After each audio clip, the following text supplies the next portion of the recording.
it's Jess. Welcome back to my channel and welcome to today's video. Today is the start of the second week of this autumn equinox at Aurelium Academy. This week, I think I would like to tackle the longest and the shortest books that are on my TBR. That means this week I am starting my journey in alchemy. Well, I've taken plenty of alchemy classes, but my journey for this semester. So I'm going to start with the ordinary level, which is chemical breakdown, and for that I am reading The Winners by Frederick Bachman. This is the longest book on my magical readathon TBR. It is 670 pages. It's gonna be a lot for 1 week, especially because this is a book where it's formatted with like a lot of text on the page and like the font is not big. Not only is it 670 pages, but there's a lot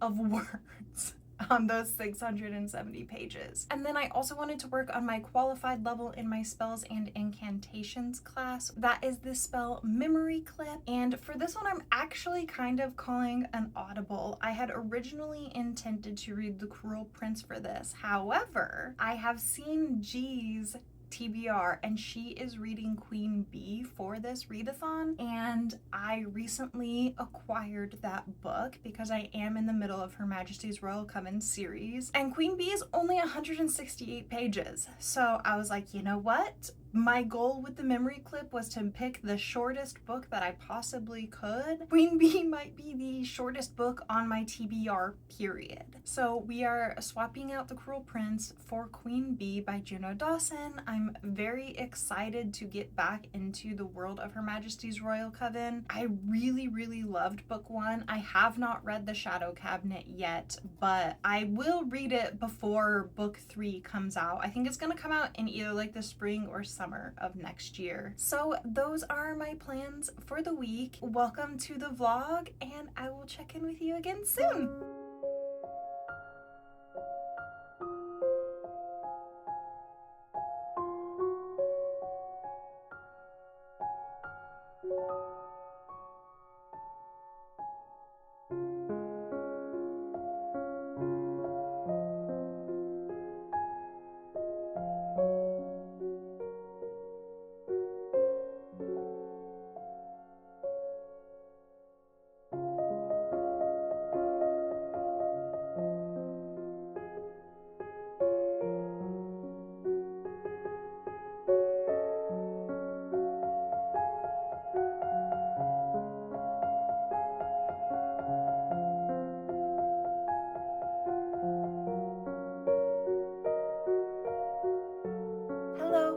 Good morning. I wanted to do a quick update with you all. I am 200 pages into The Winners. So far, I am like enjoying this on the same level that I did enjoy the first 2 books in this series. This is the third and, to my knowledge, final book in the Beartown series. That being said, Beartown was originally a standalone, so who knows?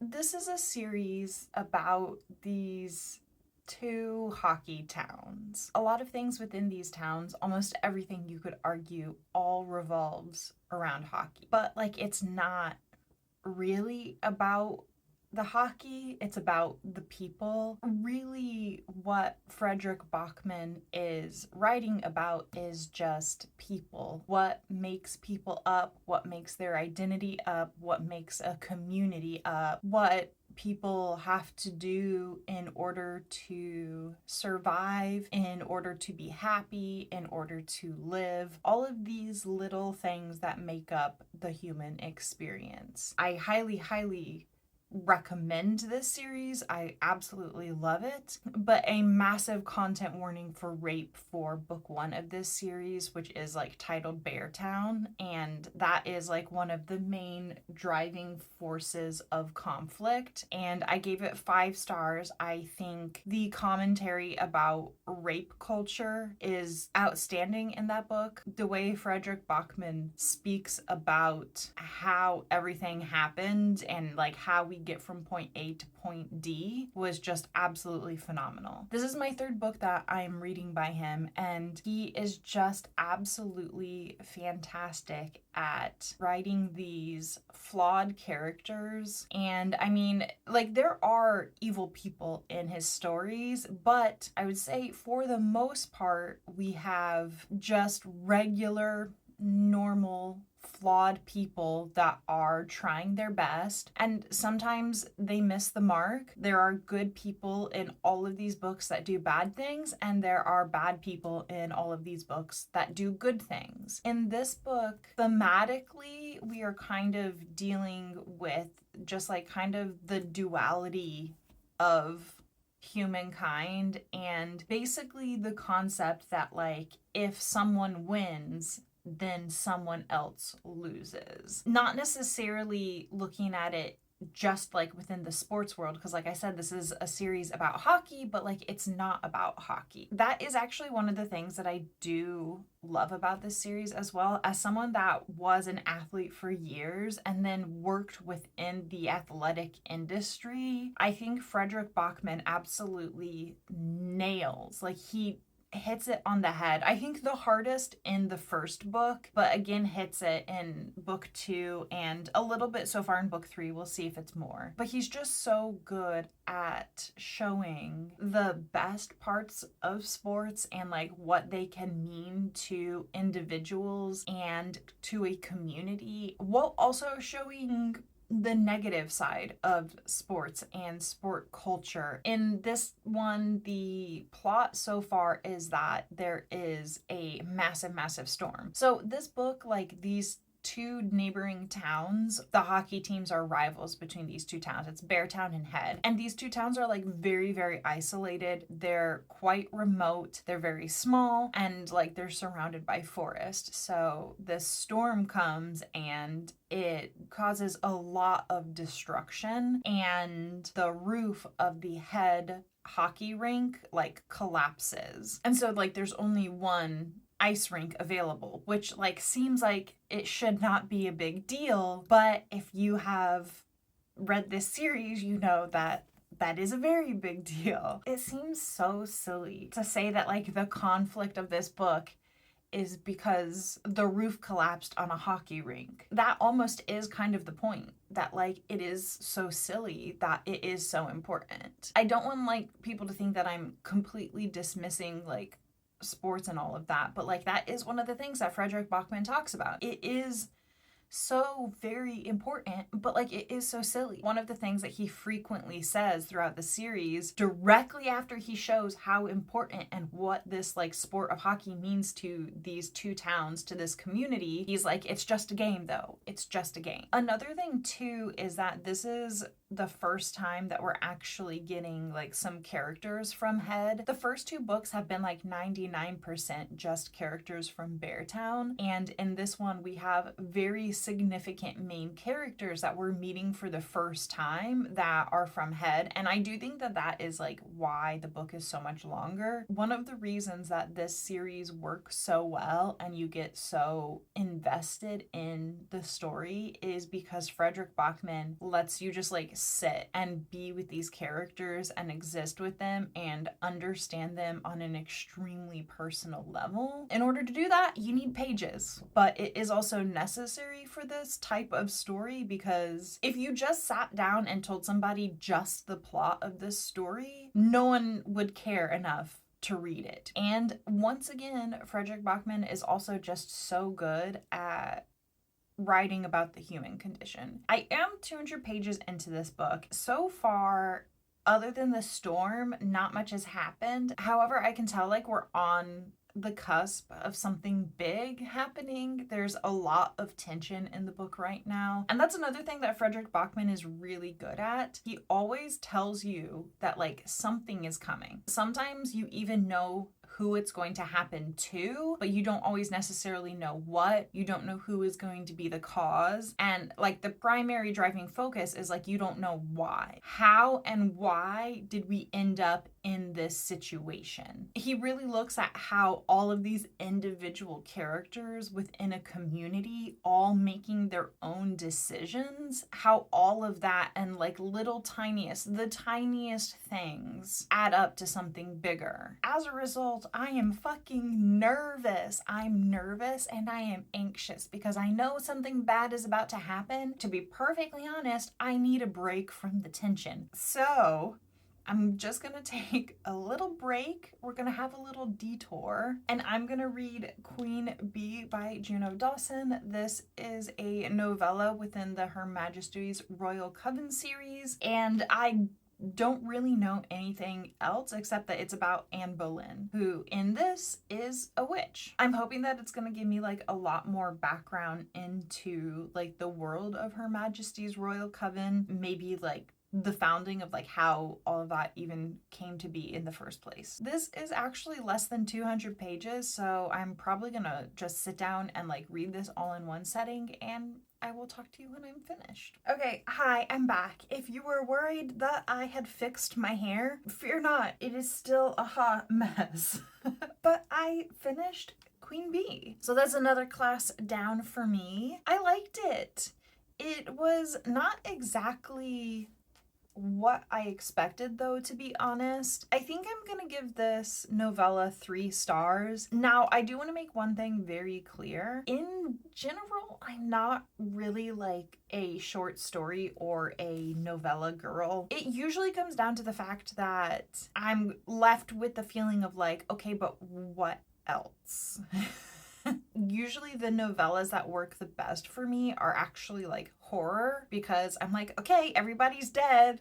Good story. That was an unhinged thing for me to say, but I think it got my point across. I mean, I was kind of left feeling the same with this story, where I just kind of felt like I only got part of a story. So in this novella, you're actually primarily following this woman named Grace. She is a noble woman, and she was like one of Anne Boleyn's like ladies in waiting. And the story starts like the day that Anne is beheaded. Spoiler alert for actual world history. I would say probably 80% of the story is taking place after Anne's death, with 20% being flashbacks to mainly Grace's interactions with Anne before she died. This novella is kind of hard to talk about because on one hand, it does sort of like look at Anne's story and sort of tell Anne's story, but it's only telling it through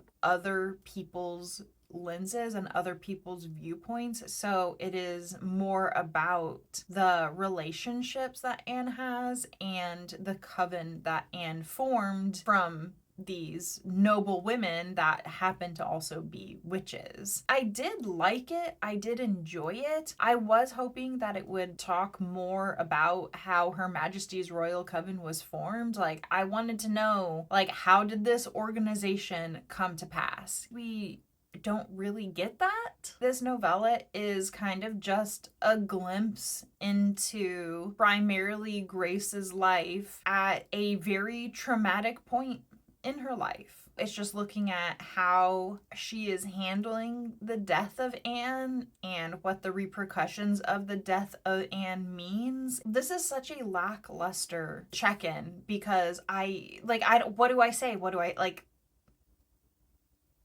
There's really not much to say.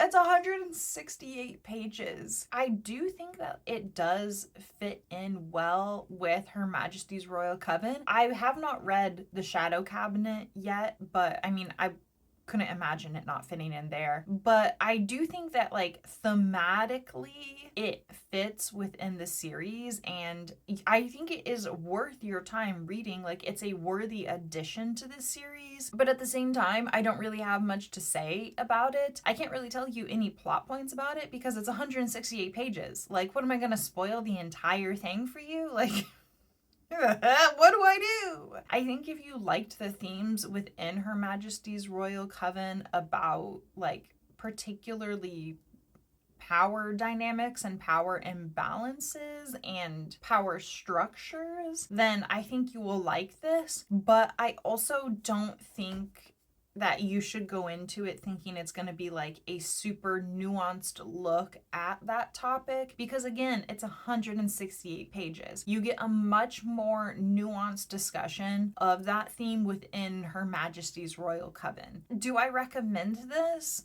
Not as a standalone. However, I do think that if you liked Her Majesty's Royal Coven, that you should read this novella as you're reading the series. Okay, I will probably check in tomorrow or the day after when I have read more of the winners.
Good morning.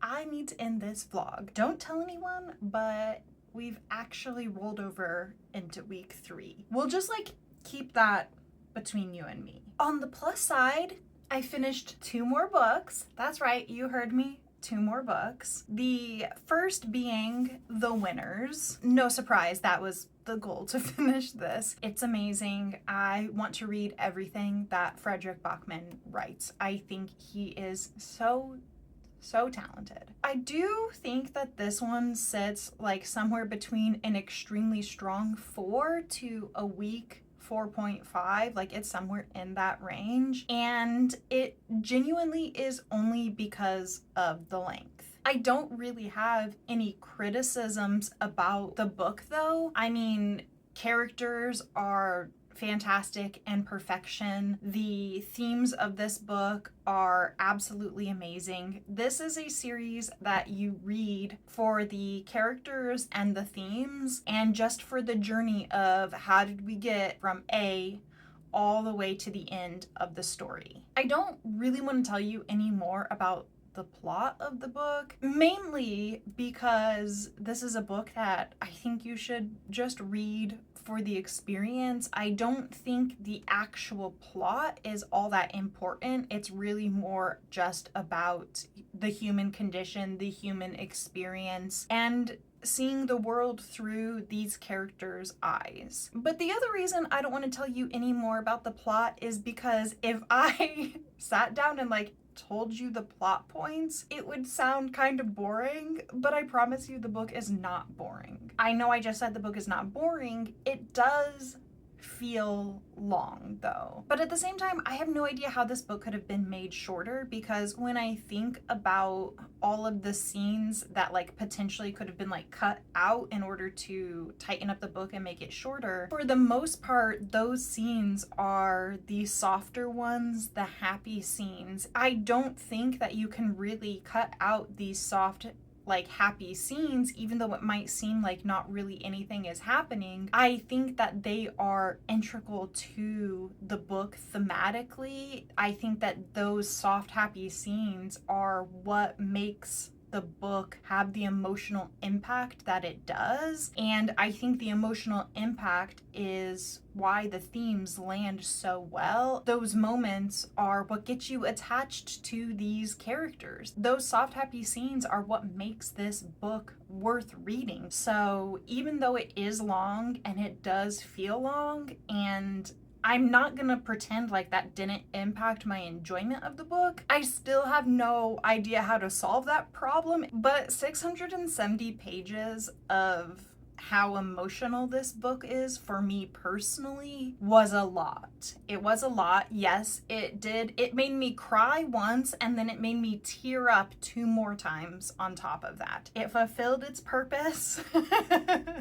Which was to be an emotional read. I do think that Fredrik Backman is either going to be an author that you really, really love or you just don't care about, though. I can't imagine anyone like reading these books and hating them, but I can imagine people reading this, and due to the writing style itself, I could see that this would be a series and an author that you just wouldn't really care about, that you'd feel pretty neutral on. But for me personally, I love the writing style. I definitely think that you should check out the Beartown series. Okay, so the other book that I want to talk about that I finished is actually for the lore quest. Now, I am a bit behind on the lore quest. I still needed to do the last part of the spring semester, and because it's like a different choice that you have to make, I don't want to tell you what the prompt was.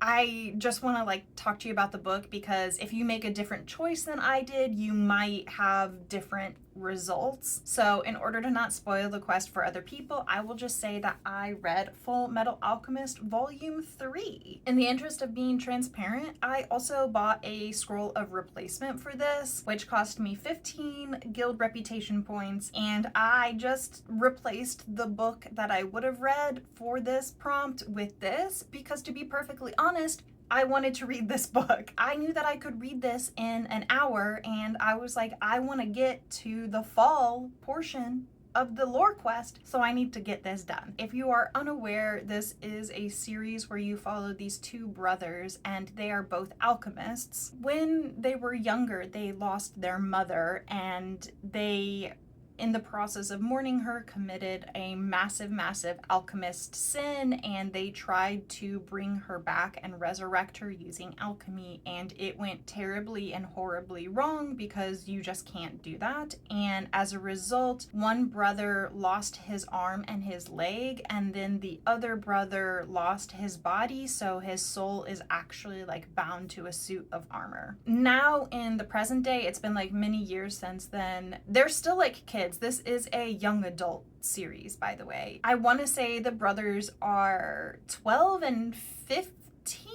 Now in the present day, they are working for the government as state alchemists. They're doing that because A, it pays them money, but also it gives them kind of like access to maybe rare resources and to individuals and research that might tip them off of how they can work to get back the one brother's entire body and recreate that. And then there's also kind of this other plot line. I would say like both are pretty important to the series, where there are these like alchemists that are kind of representing like the 7 deadly sins, and they're super powerful, and they've been able to like break the rules of alchemy that like shouldn't be physically possible. Not like only they shouldn't do that because it's like morally reprehensible, but like people just genuinely have no idea how they're even physically able to do the things that they're doing. They're causing a lot of trouble. At the point that I'm at, I have no idea what these like other alchemists want. Like, I don't even know what their goal is.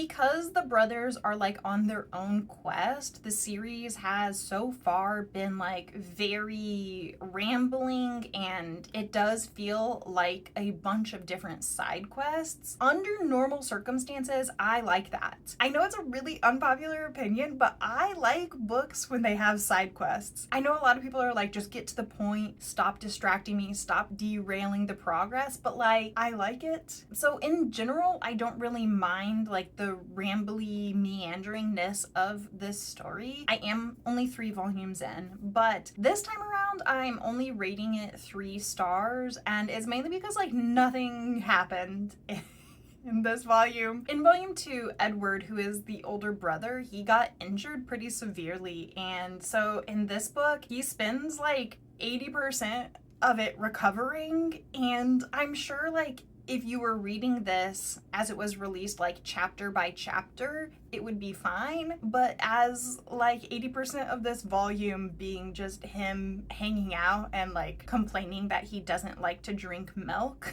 just nothing happened. Nothing happened. It didn't feel like 100% pointless. We did learn a little bit about some of like the other characters' backstories. We learned some like general information. There was some world building that happened, but like largely this felt kind of pointless. I will say though that this series is so funny. It is so silly and goofy. I mean, the stakes are real, don't get me wrong, but it's really humorous. I think in order to like see the humor, you have to like really pay attention to what's going on in like the background of the frames of this. I'm sure the humor translates really well in the anime, but it's real funny. I also like that this volume dipped a little bit into kind of like the existential question of what makes up a person, what makes up their soul, who are we really? One of the brothers, like I said, he lost his body, so his soul is bound to this suit of armor, and he's kind of questioning like, am I the same person I was when I had the body? Like, how can you prove that my soul now is the same as my soul was? It's not a nuanced conversation, and it does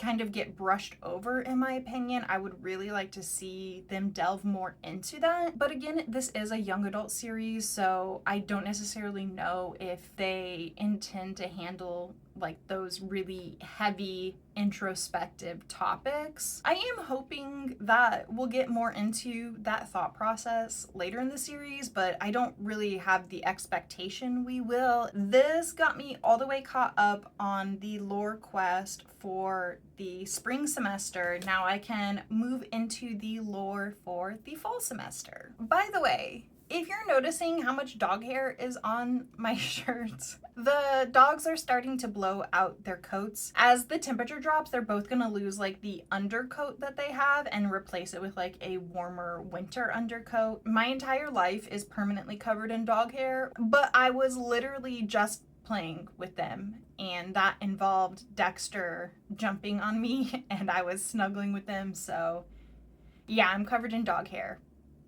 I wasn't going to change my shirt just to film this clip. Sorry about it. But thank you so much for being here and hanging out with me today. I'm gonna end this vlog. It's overdue by 2 days. I need to start next week's vlog as soon as possible. If you enjoyed this video, please consider subscribing. If you are participating in the Magical Readathon, let me know what your calling is. Let me know what classes you're taking and what you're reading for those classes. I forgot to mention this in week 1. A massive thank you to G for creating this readathon, for taking the time to put all of her creative thought into this, for making the side quests, for thinking up the different callings for us, for coming up with all of the lore that surrounds Aurelium and the different types of races that attend this school and the different regions that exist within this world. I love this readathon.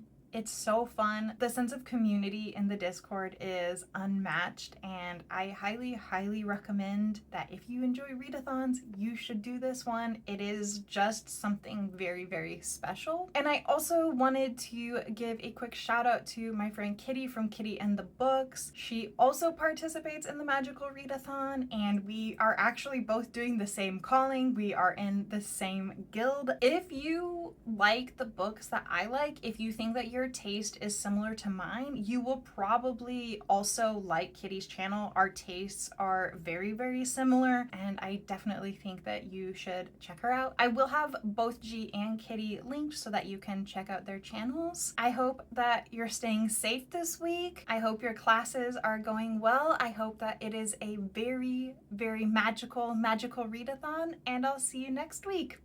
Goodbye!